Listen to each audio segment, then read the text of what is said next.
transformation. So this is something you can immediately forget. Just to say that we need to clean up things before we get the exact tight result that we want. Okay?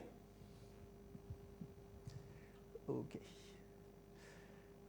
So now we'll look at what we call the type of a gate. And this is basically, in a sense, the fact that, let's go back again. Once you have a shape, basically, then each of these, so actually it's only the plus that we are interested in, but okay. So if you look at the plus gates, when you do a small example, it's always sometimes too small. If you look at the plus gates and let's say the leaves,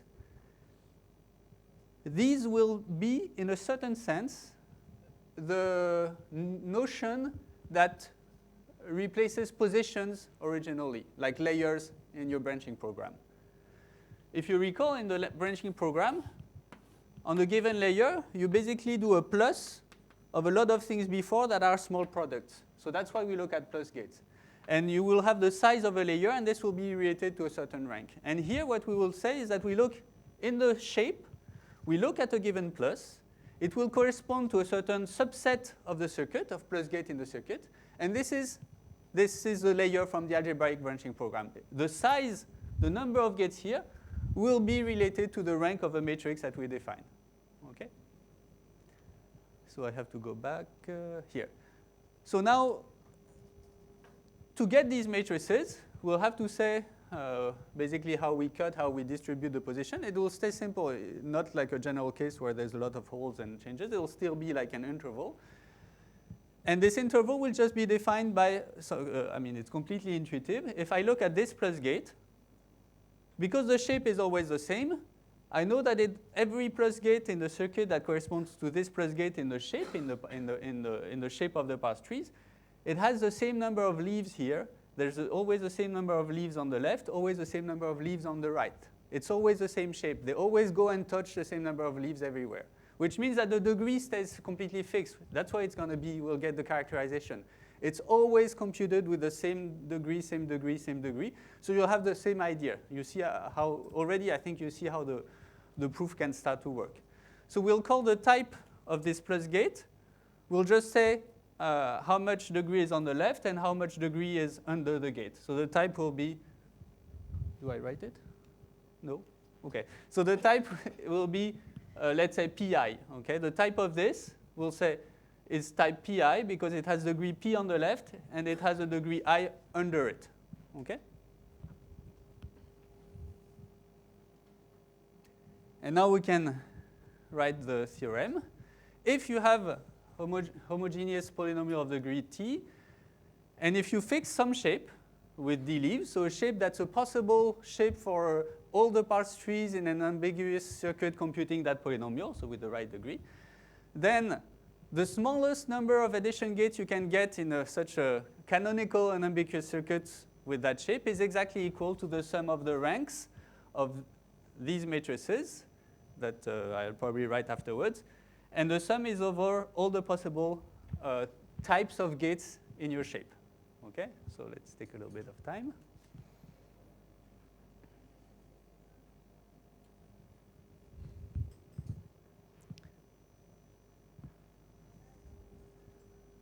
So if we go back just here, you have your shape.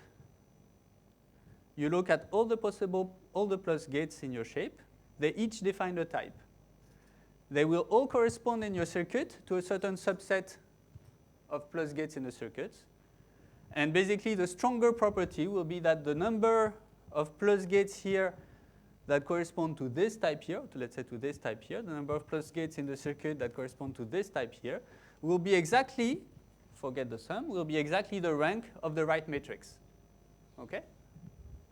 And then you get, well, you get lower bounds or you get exactorizations. This works exactly the same. You have to look at the rank, and the exercise I talked about previously will give you the same kind of thing. So the matrix will be defined by this partition. Maybe red and blue are switched, but it's the same thing. So you'll just look at an interval. Instead of having an initial segment of your positions, you just have an interval that's somewhere in the middle. Okay? So let's look at the possible lower bound proof. So this actually is not a good, I mean, I should have done a more, slightly more precise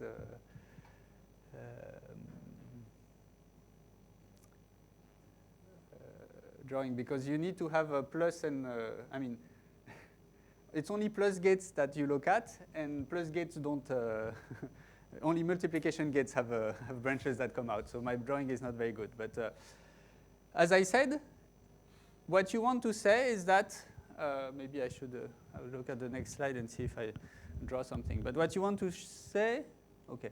What you want to say is that in your circuit, if I look at all the plus gates that correspond to this, forget the bad drawing, then the number is equal to the rank of what I've written MPI. And first, you want to say that this number here is an upper bound on the rank. Yes, so that this is a lower bound on the number, exactly. So, okay, so this will work the same way. Basically, it was very intuitive when you, I hope, when I gave you the drawing of the branching program and said, how can I get a monomial mm prime from between S and T? I have to start walking along a path that gives me m, and then I finish walking along a path that gives me m prime. How do I get a monomial? So let's say this is pi.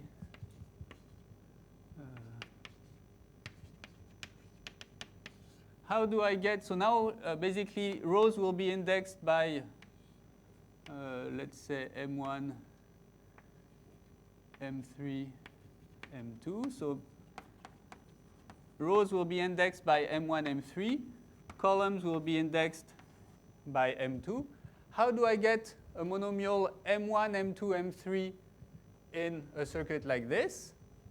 Well, it means that I've managed to get m2 in this part of the circuit, and I've managed to get m1 on the left and m3 on the right. And it's not as intuitive as the past things, but it's just going to work the same. It means that you can partition what is computed in this part of the shape, depending on which of V1, Vt, of the possible plus gates, it appears in. Okay? And then you just have a product of matrices, which means that you'll get exactly the same thing, that you can write MPI as some L times R, where this will be a matrix with, so I've said, well, it doesn't really matter actually which one is left and which one is right now, but let's say it's the one that's indexed by this. So it's just a little bit harder to, and here you have V1, Vt, and this will be V1, Vt, and here you have m2. And here, so the easiest one is this one. Here you put the coefficient of monomial m2 in a polynomial computed by the gate. And here you have to put the coefficient of monomial, let's say, m1, z, m3 in the polynomial computed by the circuit, where you replace all these gates by brand new variables to get the right intuition, the right understanding, okay? But it's going to work exactly the same way. So this gives you the lower bound.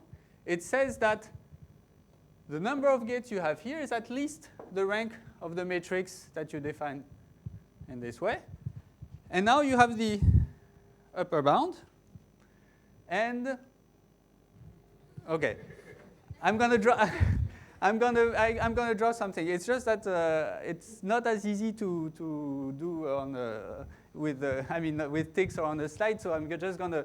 It's easier if you can move around with your hands. Actually, already here. So basically, once again, if you remember what we did for Nissan, you said, okay, if the rank is strictly smaller, and if it's strictly smaller, let's say, so I chose the wrong order, but that doesn't matter. For Nissan, we said if the rank is strictly smaller on the left, then it means that one of my vertices in the layer where I cut just compute something that's a linear combination of what's computed by the other vertices in the same layer. So I don't need it. So now here the easy case is here, okay? Let's suppose that the rank of R is strictly smaller than T. What does it say? It says that one of this line is a linear combination of the others. It says that one of these gates computes something that's a linear combination of the others. And then whatever gate that will use one of these, you have to do some little rearrangement. But you can just cross one out and rearrange things so that you get one less.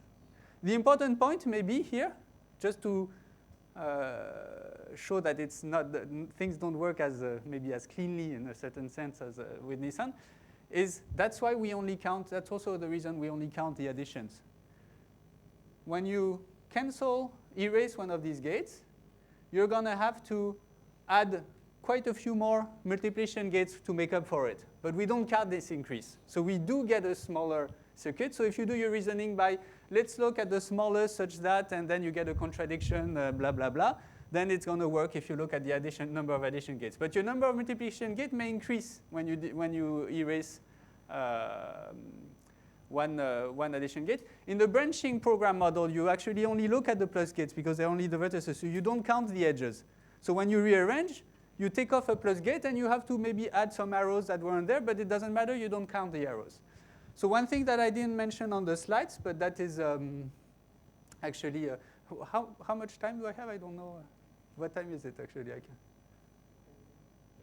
I have 10 minutes? Oh, so it's perfect. I hope.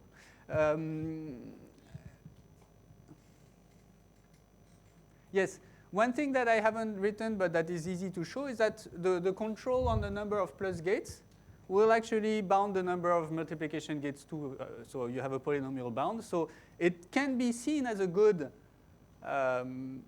measure of the size of the circuit, but it's not the size usually with the total number of gates. That's also OK, I'll say this before I finish this proof.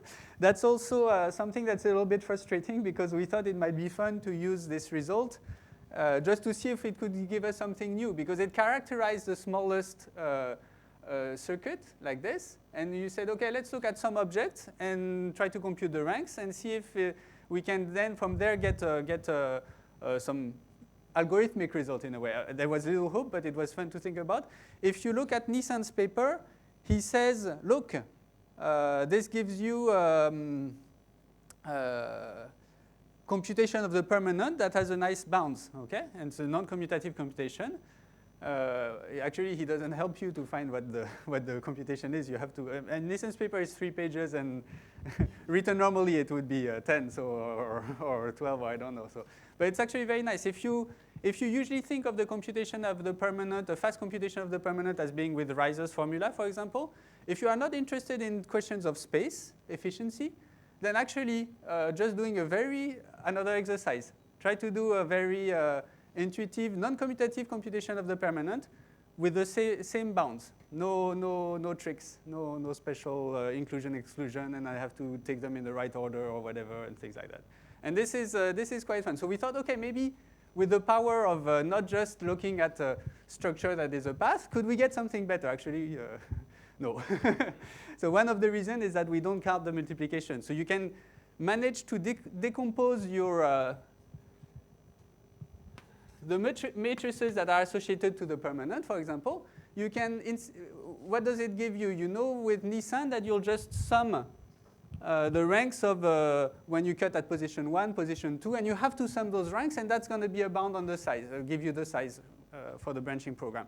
And here, we don't have to get cutting at 1, cutting at 2. And these, so in the permanent, what you get is that so exercise answer, you get something like a binomial coefficient when you cut at position k for the rank. And it means that you're going to sum all of them, and then you get 2 to the n. And here we don't have to look at all these binomial coefficients. We could choose to have maybe if you balance, for example, what does it mean? It means you'll cut in the middle, and then you'll cut at 1/4 and 3/4. So you'll have different binomial coefficients. You could think, oh, maybe if I do something clever, and by getting more of those binomials and less of this one, I'll have a better bound. But it only counts the plus gate, so you don't get something interesting. Actually, even without that fact, it's not clear. So it was quite fun to think about it, but you don't get anything new. Algorithmically, I don't think it buys you anything, this result. OK, I can close the digression and come back to this. We've done the easy part. OK, The easy part is when this one is of rank less than t, strictly less than t, and then, as I said, you just erase one and you rearrange. The other part is when this one is of rank strictly less than t. It means that if you look at the circuits where these are new variables, and you look at what it computes, it's actually not clear what it says in a sense.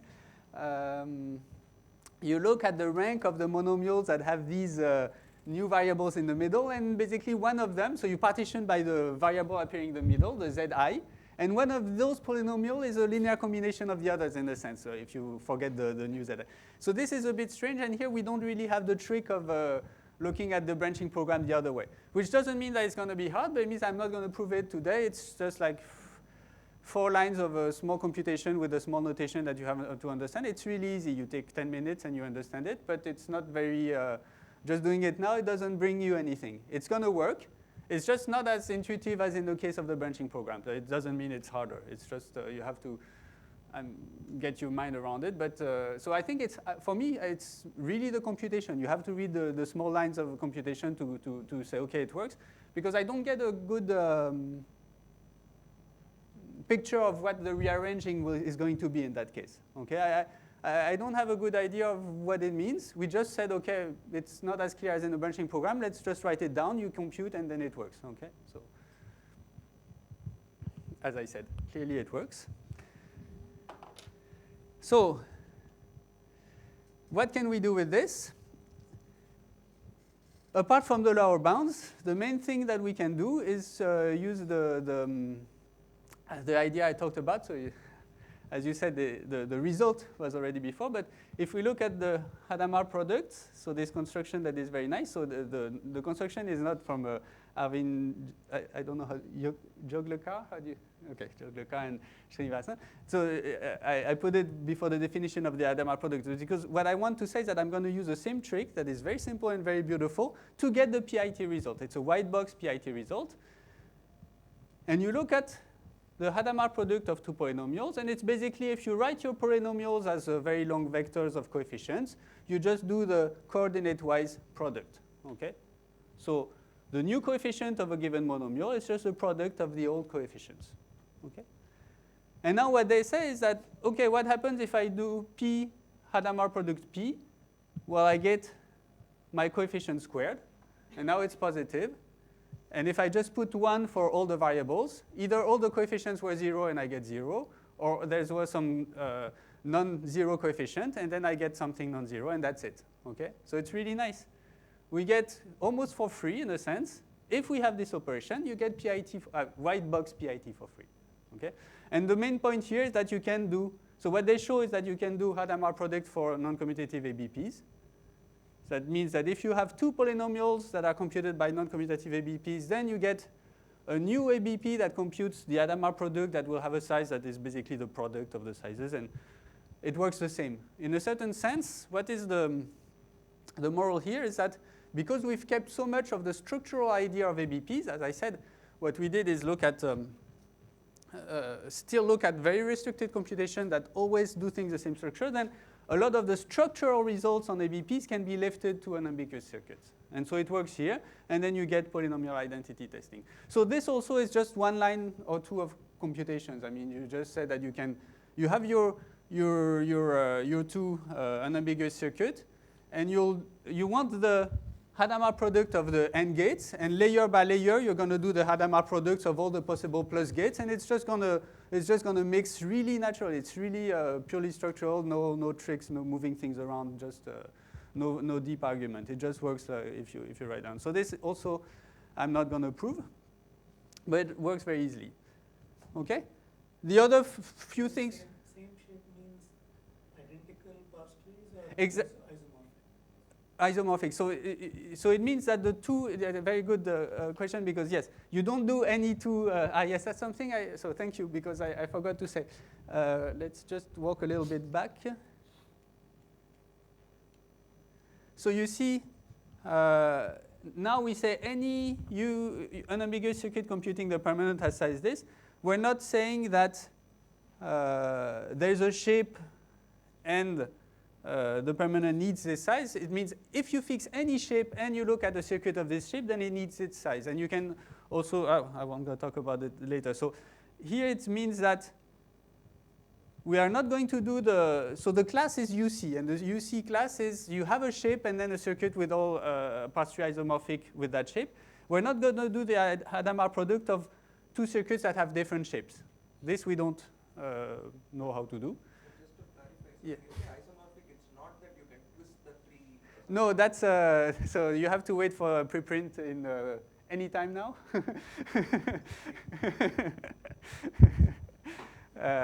So you take two polynomials computed by two circuits that have the same shape. So basically all their part 3s are isomorphic, and then you can get the Hadamard product, and you will get, so you'll get this, okay.